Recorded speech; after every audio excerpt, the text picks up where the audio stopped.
If you've ever thought investing is only for the wealthy, then think again. The truth is that no matter where you are in your income journey, whether you're making $25,000, $60,000, or well over $100,000, there is a strategy that fits you and your wallet. Here's the thing. Money grows differently depending on where you're starting from, right? If you're earning less, your focus might be on building stability. If you're in the middle, it's all about building momentum. And if you're higher up, it's all about protecting and multiplying what you are earning. So, in today's video, I'm going to be breaking down the exact strategy for each stage. $25,000, $60,000, and $100,000 plus. And by the end of this video, you're going to know exactly how to start investing no matter how your income, okay? And how to scale up as your income scales as well. Before we get into the specifics, let's answer this big question, right? Why does it matter how much you're making? Why does your income level matter? Well, think about it this way, right? Someone making $25,000 has very different priorities than someone making $100,000.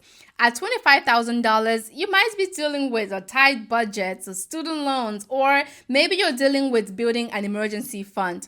At $60,000, you're in the position where you want to grow. Maybe you can afford to take more risk. At $100,000 plus, right, your focus might be on more than just growth. It might be on also protecting that growth, minimizing your taxes, and diversifying your portfolio. So the strategy is going to change, not because investing itself changes, but because your financial foundation and opportunities available to you change as well. So if you don't adjust your strategy as your income grows, you could miss out on thousands, even millions over your lifetime. How does investing at $25,000 look like? All right, let's go ahead and start at $25,000. Now, I know what you might be thinking. How can I invest if I am barely getting by? Trust me, I hear this question all the time. The key at this stage is not how much you invest, but building the habit of investing. Here are some practical strategies for you. Start small and automate as well. Use apps like Acorn or Stash that let you round up your purchases as well. If you spend $4.50 on coffee, that extra 50 cents is rounded up to $5 and that 50 cents goes towards your investments. It feels really small, but I used to do this and it adds up over time. So over the years, this little change is going to add up to hundreds invested without you even noticing it. Focus on index funds, okay? Listen, don't get lost in picking individual stocks. It is very risky. With a total market or an S&P 500 index fund, you're spreading your money across hundreds of companies for pennies on a dollar in fees. Next is build your safety net. Listen, before you get fancy with investing, prioritize your emergency funds. Even just $1,000 set aside can protect you from going into debt when life starts lifing. At $25,000, the real win is not overnight riches. It is starting early because listen, if you start investing just $25 a month at age 25, you could have over $100,000 by retirement thanks to compound interest. That is the power of starting small and starting early. Now, let's move on to what it looks like investing in a $60,000 income. So now let's level up. If you're making about $60,000, you have got more breathing room because you're not just surviving. You can actually start building real momentum. And here is how. Max out your employer match. If your employer is offering a 401k with a match and you're not contributing enough to get it, you are leaving free money on the table.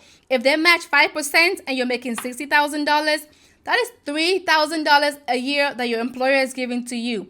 Over 30 years, that could be worth hundreds of thousands of dollars thanks to compound interest. Diversify your portfolio. Listen, at this stage, you want to balance growth and safety as well. A classic 80-20 portfolio might work for you. 80% stock and 20% bonds. This works for most people in their 20s and their 30s. So if you're older, maybe shift to 70-30 instead. The goal here is simple. Grow aggressively, but do not grow recklessly. Do not forget your Roth IRA as well. At $60,000, you're likely still under the Roth IRA contribution limits as well. This account grows tax-free, meaning if you're 65 and pulling money out, Uncle Sam gets absolutely nothing. Imagine investing $60,000 a year for 30 years and watching it grow tax-free. That is a cheat code that most people are ignoring at the moment. And also, don't forget to invest in yourself as well. Listen, here's something most people miss.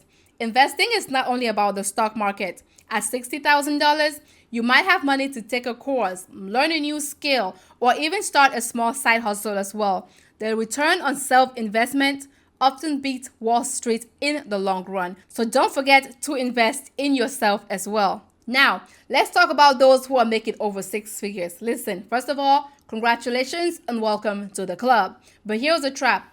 A lot of people making over $100,000 plus are still broke because they are not managing their money well. Listen, higher income doesn't mean wealth. It simply means higher stakes. Here's how you're going to play smart. Max out your retirement account entirely. Listen, at this level, you should be maxing out your 401k altogether, right? In 2025, at least $20,000 if you're over 50. And also your IRA account as well. Over $29,000 can be invested tax-free for you. I also want you to consider tax-efficient investments as well. Listen, higher earners pay more in taxes, so you gotta be smart. It is not fair, I know, but it is what it is. ETFs are more tax-efficient than mutual funds, right? Municipal bonds pay interest that is often tax-free, and if you're self-employed, a solo 401k or a SEP IRA can let you put away more money for yourself. Next, I want you to look beyond stocks, right? Listen, real estate, for example, can be at a strong play here for you.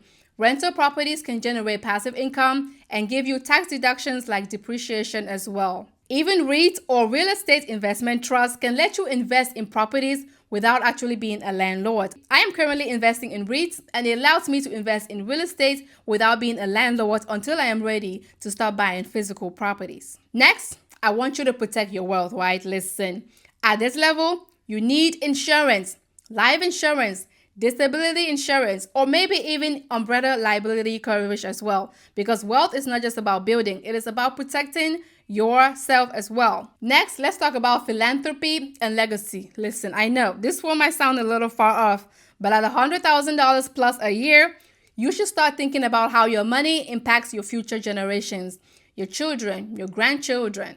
You should look into donor advised funds, 529 college savings plans for your children, or even a trust can make a big difference in your long-term wealth plan as well. Here's a big insight I want you to take away from this, right? Investing is not about how much you earn. It is about matching your strategy to your income level. At $25,000, it is about building the habit. At $60,000, it's about accelerating your growth. At $100,000 plus, it is about optimizing, protecting, and multiplying your wealth as well. And no matter where you are, the most important step is to start. Just start. Because time in the market always beats trying to time the market. So, what is the takeaway for you here? Listen, at $25,000, build a habit. Automate small investments and stick to index funds, okay?